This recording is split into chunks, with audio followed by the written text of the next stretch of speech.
What's up, people? We are back with more of Sound of Drop Fall into Poison. In the previous video, we managed to survive the surprise attack by the poisonous toads. Well, it wasn't really an attack, but still, we survived that part in which we could have perhaps died. So yeah, after that, after the girl that we think is Mari, but now are less unsure of, or sure of, that it is actually Mari, has left us once again after she rescued us, and yeah, we're alone again. Alone is when the scariest shit happens, so I'm expecting shit to go down, at least partially in this video as well, so we shall see. I pass in front of the souvenir shop, but then end up standing in front of the door to the Jellyfish booth. I wonder if the girl is already gone.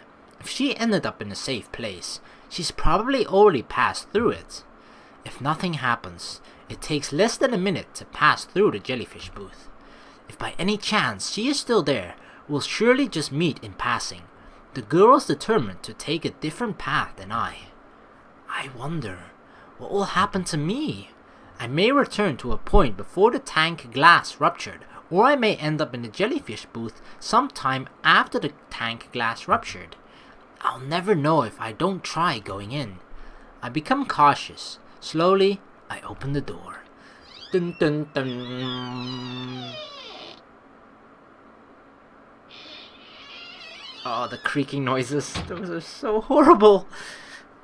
I can't stand it for some reason.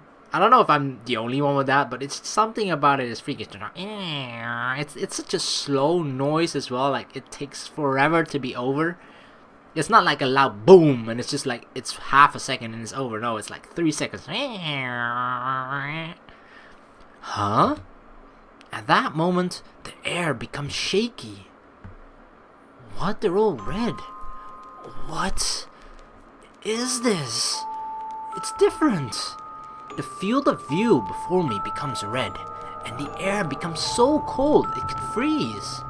It is no longer a matter of dimensions, of wondering what time period this is. Something is different. The Jellyfish booth is distinctly in a different place from the aquarium. All the water in the tanks, it's red. In the jellyfish booth, I know, the transparent jellyfish are illuminated by various colors of lighting. The reds and purples are usually a pretty sight, but this place is different. All of the pillar-shaped tanks are bright red.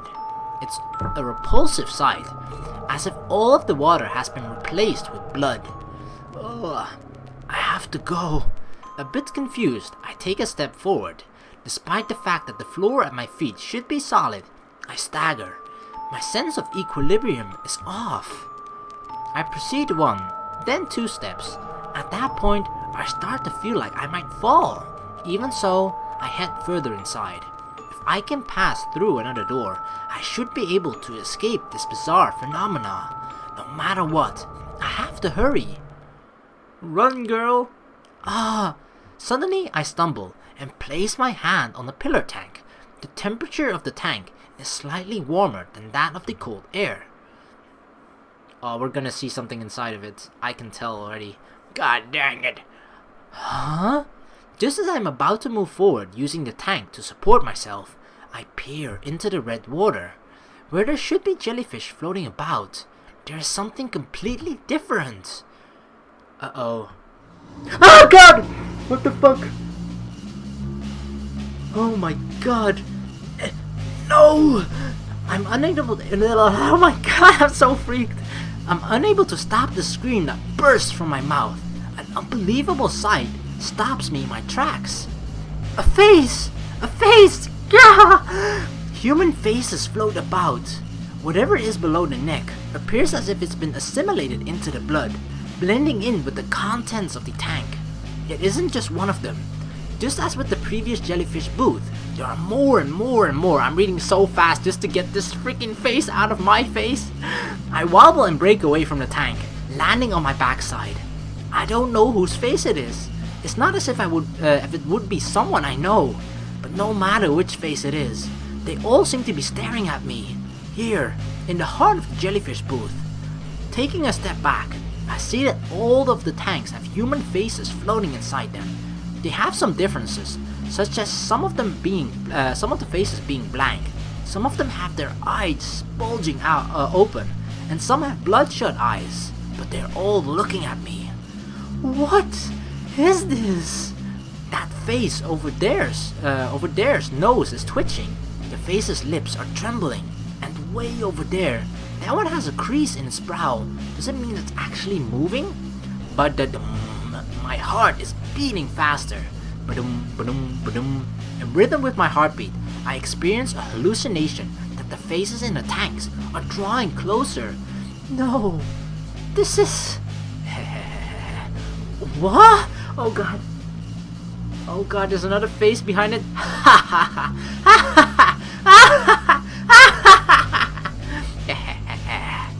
No, it isn't a hallucination. I am certain that all of these faces are getting closer to me. The fact that they are getting larger serves as proof. The boundary between the tanks and the air is gradually being removed. This room is becoming all water. The faces are swimming in that water, drawing closer to me. I'm almost certain that these are all the heads of the people that have died here or something. As the faces draw closer, the sound within the water grows louder. Rather than someone's laughing voice, it is the sound of someone sobbing that grows louder instead. Either way, it is the same to me, wearing away at my mental state.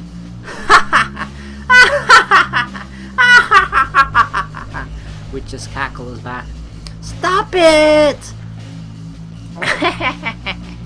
A voice unfamiliar to me is sneering at me. Little by little, these unfamiliar faces are closing in on me.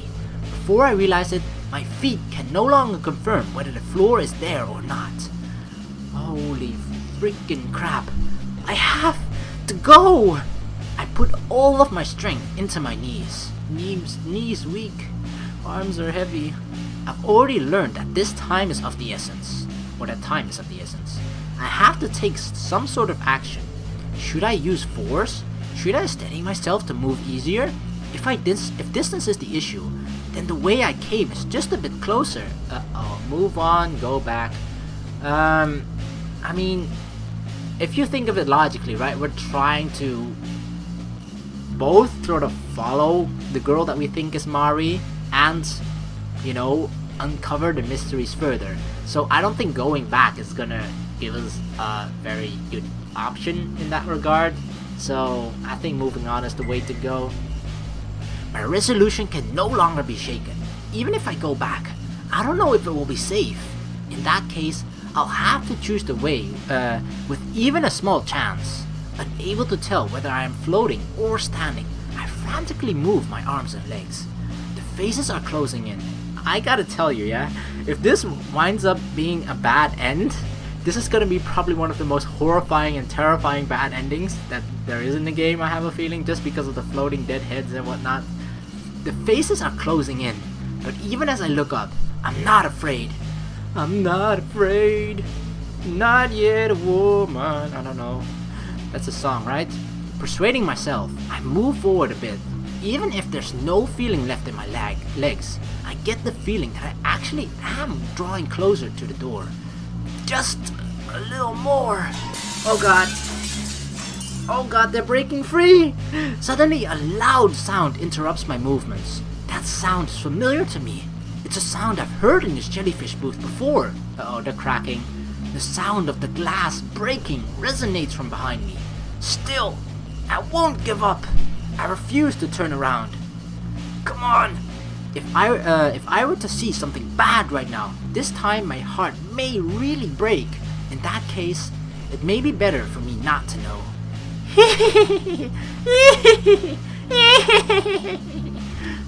On the heels of that thought, various voices, all laughing and crying, begin to resonate behind me. Don't look back, just don't look back. They are probably the voices of those faces floating in the blood. The voices steadily draw near, finally closing in on me. Fish with human faces! They say that fish with human faces swim about. It reminds me of an urban legend Himeno talked about. However, I don't have the time to be in shock over a rumor being true. I won't falter. Human faces and shards of glass are passing by the edge of my field of vision. Occasionally, they touch my cheek or forehead, but I move forward. I drift as I move along, grabbing the door with a clack. I encourage myself out loud so I don't lose focus. I have no idea what lies ahead. Gah! Almost at the same time as I pull out on the door, I begin to feel heavy pressure against my back. It's heavy. Why? I can guess what has happened. Surely the fish are stopping me from moving on. This feeling of having my clothes pulled on is proof of that. I never thought fish could be this strong. I'm going, so... I bite down on my lip and try to move forward. The harder I try to move forward, the stronger the fish's resistance becomes. Himeno is suffering even more. I shut my eyes and grind my back molars, then hurl myself at the door. Come on, girl. The door flies open and I fall to the ground. Even so, I muster up my strength and shut the door. There's no longer any pressure against my back. Black screen. Huh? Beyond the door is not the Fish of the World booth. It's dark and narrow, similar to the staff passageway I passed through before. Turning about and looking around, I realized that this is a passageway after all. So the Jellyfish booth had at least 3 doors. The one I initially came in through, the one that leads to the entrance, and this door that connects to the staff-only passage. A closer inspection shows me that the wall is made of one-way glass. It's been created using something stronger than acrylic fiber. There's water in the space between, serving as a border between the booth and the other side. Like a magic mirror, it's been made so that customers cannot see the staff members moving about. Oh yes, we're safe! We're safe! Hallelujah! From here, I can see the Fish of the World booth. Somehow, this place feels safer when compared to the jellyfish booth, of course. Any room that doesn't have any floating human heads in it that appear to be dead and are very scary looking is safer than that, of course. So yeah, this is like very lit as well. It's nice, bright. You can see the fishes. It's a happy time. Let's forget about everything that happened before this. It's very different from the first time I visited, with the offensive smell being completely gone. Inside, I can see familiar silhouettes. That's 2 females. What did they work together? One is an adult, the other is a girl. The visibility is a bit dicey, making it hard to tell, but that looks like the girl from earlier. And Saginuma-san, the female aquarium employee, the heartless one who said Himeno couldn't be saved. The 2 of them are in front of the tank I am looking at. The fact that they haven't realized I'm here must mean this really is something of a one-way mirror. Both of them are facing each other, their expressions grim. The sound is cut off by all of the layers, but I can tell they are arguing over something. Ah! At that moment, the girl raises her right hand to Saginuma-san and follows through with all of her might. She slaps her with such vigor that it surely resonates with a loud, dry smacking sound. Bam! I just, had to... For special sound effects, I just had to slap myself in the face. Saginuma-san rubs her left cheek and grins widely. Seeing Saginuma-san grin with such composure after being struck gives me chills. The girl only deepens the crease in her brow. At this rate, things will only intensify. I realize that I will have to stop them. Observe the situation, stop her. How could we stop her though if there are several layers of glass and water and whatnot between us? But I think the only way of us actually, because it's interesting why they're arguing, right? That's what we want to find out, because it's weird seeing other people here in the first place and then seeing other people actually arguing. You gotta be interested into what that could be about. So I think if we try and stop that, that might increase our chances of finding that out as well. So we're gonna try and stop her. I attempt to leave my safe spot, but I cannot find a break in the wall. There should be a door somewhere. Even as I think this, I cannot find the doorknob in the darkness. As I keep my eyes on both of them, I decided to search the area connected to the Fish of the World booth. Their quarrel continues. the girl using hand gestures to get Saginuma-san's attention. In contrast, she merely looks down on the girl. From my perspective as an outsider, it doesn't look like she's even paying attention. What could have happened? What in the world could have happened to bring them to such a climax? Though I have many questions, it's unlikely that I'll get any answers. A sad expression appears on the girl's face for a moment. Then she looks away from Saginuma-san. At almost the same time, the composure leaves Saginuma-san's face. She creases her brow and opens her eyes wide, her nose twitching. Something has touched the nerve, getting her attention. Even without sound, that much is clear to me. Dang, look at her face! What? Huh? Wait! Without thinking about it, I pound on the wall. However, this doesn't cause so much as a ripple, leaving me cut off from the two of them. This time, Saginuma-san hits the girl. Then she immediately grabs the nape of the girl's neck and throws her into the wall of the tank. There is no sign of the impact. Oh my god, she is freaky and scary, and what the crap is she doing to Mari, or the girl that we think is Mari? No! Having hit the back of her head on the tank, the girl falters, and Saginuma-san flips her body over, grabbing the back of her collar. The girl's face is turned in my direction, and I realize that she has fainted. She's unconscious. A horrible premonition runs through me. With the girl's chest pressed against the wall of the tank, Saginuma-san grabs the back of her head and smashes it against the tank wall over and over again. Okay, she's officially a psychopath. I knew she was fucking crazy and weird when we saw her, but this takes things to an entirely new level.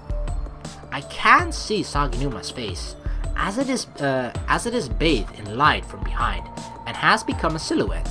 The only thing I can see is her lips, which dangle in the shape of an anchor. No! At this rate, she'll die! Without thinking, I scream. I have to help her. I can't stay quiet any longer. At any rate, I pound on the wall before me. Come on! Come on! Please! Let it get through! However, no matter how many times I strike it, Saginuma-san does not look this way, as if the sound isn't going through. Since the sound from the other side isn't coming through, then the sound from my side shouldn't go through either. It figures. I have no choice but to go out there. I grope about, trying to find a crack in either side of the wall. From top to bottom, right to left, I go along the outer side of the tank and look to see if there's a way to get in from below. A handle of some sort would be great, or anything that could serve as a starting point. There's nothing. Nothing! I still can't find any way whatsoever to get to the other side. Panicking over what I should do, I frantically search for the door. During that moment, the girl continues to have her forehead bashed against the tank right in front of my eyes. A gash is torn wide across her forehead, her blood clinging to the tank with each hit. The blood sticking to the tank makes a red line as if someone tried to wipe a brush across it. That one line of blood quickly becomes two, then the two merge into one large flow of blood. No! No! Her eyes are wide and wide open, the blood from the girl's forehead making them seem bright red. From those eyes, I can sense no signs of life. Saginuma Riko's lips are, of course, smiling. Stop this! Unable to stand anymore, I scream. However, it is pointless, merely echoing back through the passageway I'm in. Stop! Stop this already! No movement is left in the girl, save for the shaking of her eyeballs. Not just blood from her forehead, but as her entire body goes limp, fluids from all over leak out. Huh? As the life has faded from the girl, I see a small movement from her lips. I mimic that movement with my own mouth. The truth of the deep sea. As these words are unvoiced, I have no idea whether or not that's what she really said. However, to me, that's what it seemed like the girl was saying. Saginuma Riko tosses the girl. She flops over as she hits the floor, having been reduced to a mere object. My mind goes blank and I sit down. I couldn't save her. She was right in front of me, at a distance short enough that I could have touched her by reaching out my hand, but I couldn't save her or do anything to help. Just in case Saginuma Riko kicks the girl over, her heel strikes the hard floor, and that which was the girl's head flops over. Holy crap, what a heartless bitch. Like, okay, we don't know what the actual argument and whatnot was about, and sure enough, the girl that we thought is Miko did hit Saginuma Riko in the face, like she just slapped her. But what the hell she did is obviously a million times worse and much more of an overreaction, unless even if she insulted her in the worst freaking way possible, that doesn't excuse her basically killing the other girl, just bam, smashing her face over and over into the fish tank glass. Oh god, I shudder at the thought. Just like that, she leaves the Fish of the World booth behind.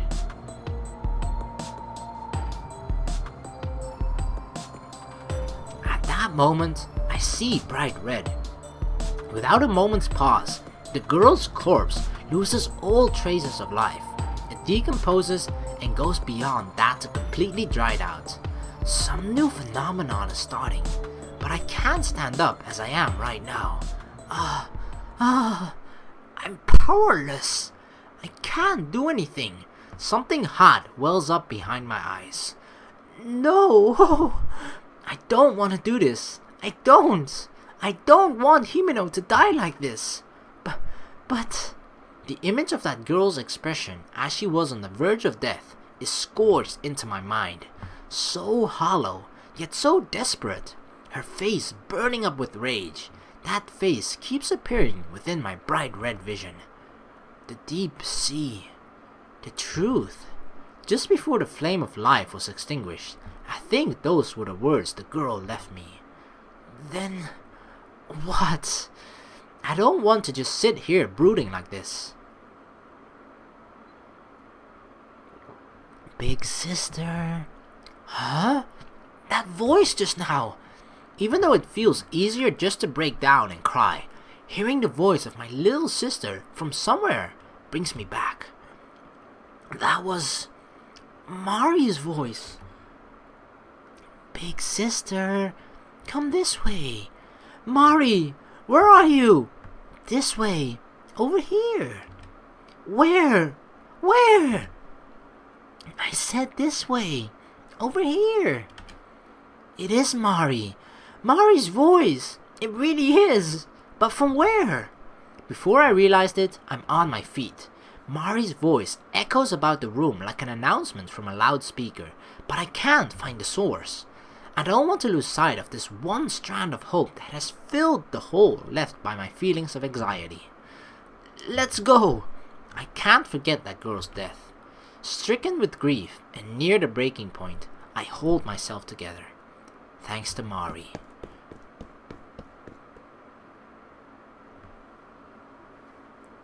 This is... Recklessly coming out of the passageway, I end up right where the tunnel tank lets out. Big sister... Big sister... This way... Mari... Is that you? I slowly turn in the direction the voice is coming from. Exiting the tunnel tank, I can see a wide wall before me. In front of it stands a girl wearing winter clothes. It's the same place I saw Mari the first time.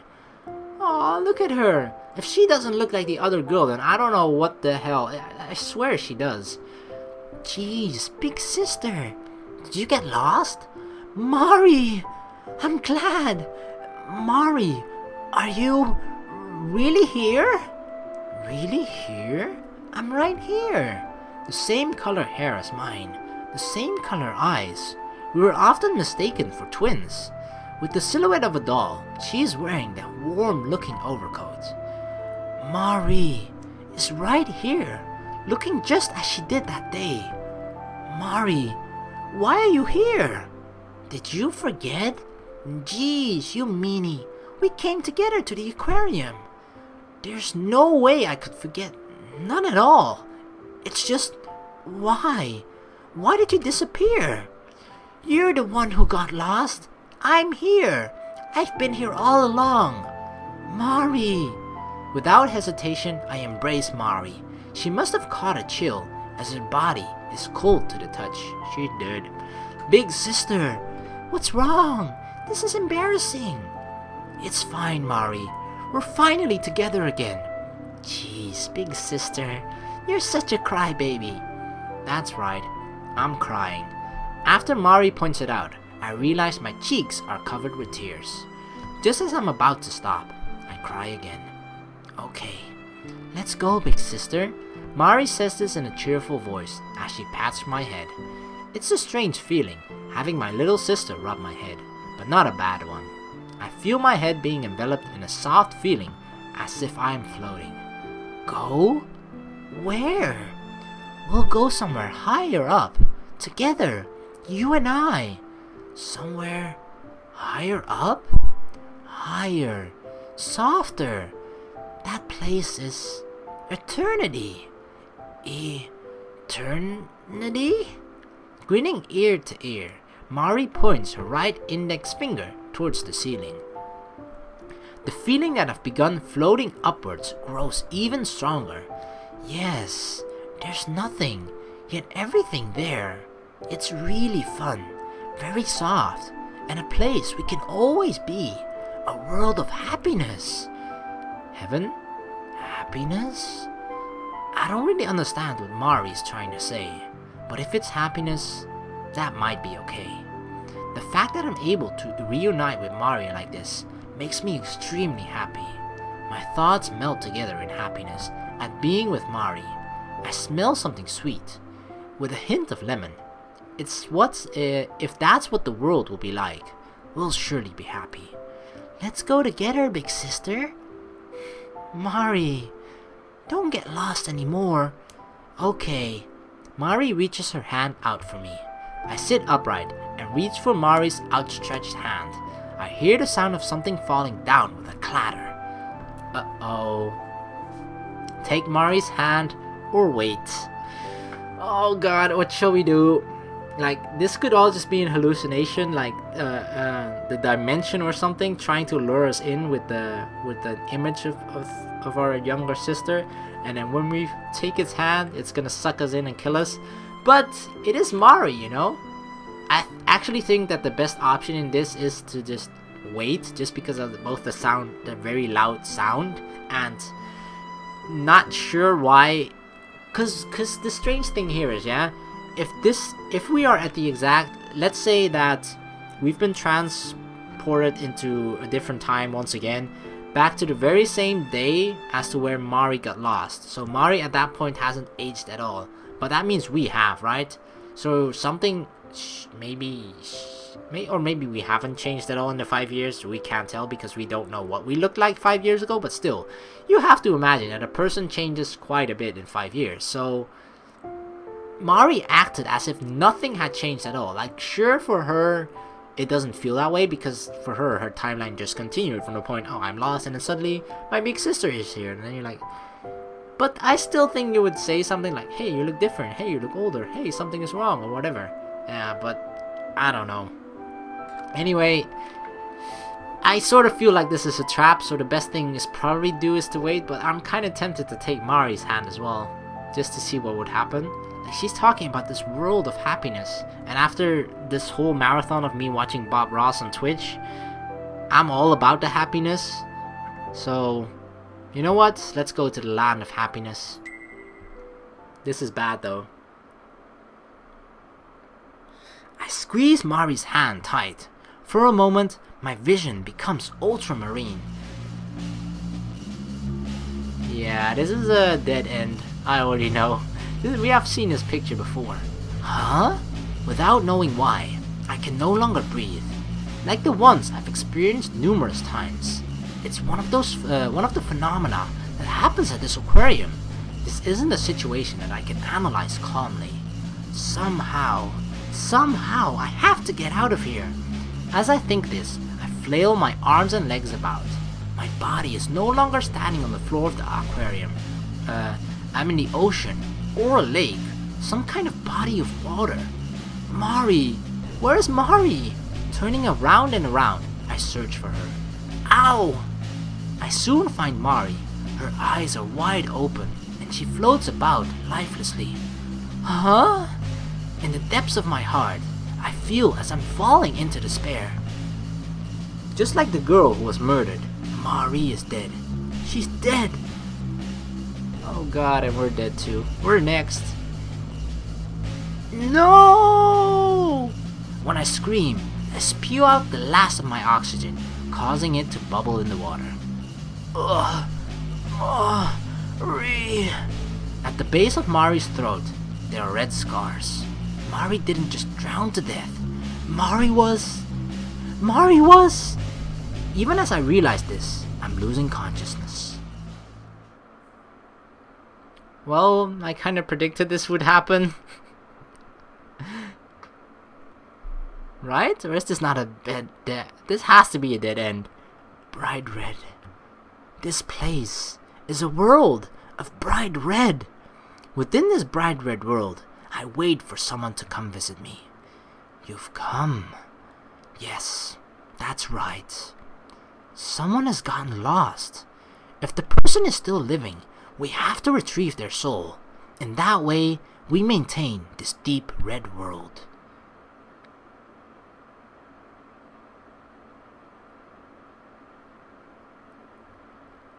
A blessed form 1. Well, that was a bad end. Aw, that's little Mari. So the things that I was always, I think I mentioned it about every single bad end, that it just sort of feels like, I mean, some of the bad endings are actually cool, right? Like the one that we experienced, I'm not how many videos ago, but the one where she actually returns into the real world. Like they actually create an entire scenario just for that bad ending, which is very cool in some certain situations. But I just feel like at the moment, it's hard for me to appreciate the bad endings just because we solely don't know what's causing these bad endings to occur and the phenomena to happen, and etc. So I feel like at the very end, when we know exactly why everything is as it is and why all these strange occurrences are happening, we'll probably appreciate those bad endings even more, because we then realize why we reached this bad ending. Like for example, we can only guess right now why this bad ending particularly happened, right? Because at the moment, I'm sort of guessing that the moment you sort of interact or actually touch one of these actual humans that are from a different timeline or different dimension, that when you touch them, some strange interaction happens and you just end up, I don't know, being enveloped by it or dying or whatever. It usually results in death, right? So there has to be, that's my guess at the moment, but there has to be a reason behind why that is happening. And I feel like once, which is probably like at the end of the game or whatever, once we know why those things happen, the bad endings as well just make so much more sense. So at the moment, I think it's hard for me and probably for you guys to appreciate as well, but I think later on it will make much more sense. So I'm hoping for all of it to then, you know, click as a whole. But yeah, this is gonna be the end of this video. I hope you enjoyed watching it. So yeah, thank you very much for watching. Please like and subscribe for more, and I will see you in the next video. Peace!